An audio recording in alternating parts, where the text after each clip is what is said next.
बड़ा मार्मिक वर्णन मिलता है। माँ जनक नंदिनी हर अपने आराध्य गौरी पूजन की हेतु वाटिका में फूल तोड़ने के लिए गई है।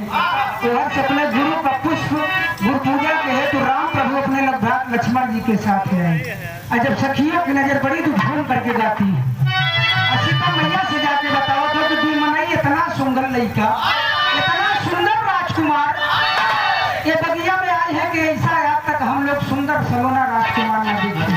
पार्वती मैया से बढ़ाए हो, सीता मैया से सखिया बताओ थे कि पतरा हीरा नदी के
महादेव की दुल्हन देकर हमारा नाम है गौरा।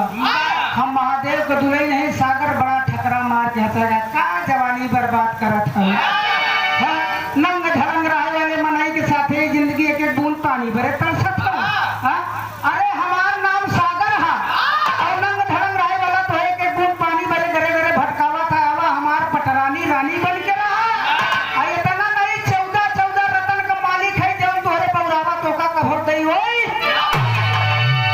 मैया के बड़ी चिंता सता के दिल में हमारे दुल्हा का अपमान। बाबूजी गगरी सगरी हमारी पटक के चल दिया।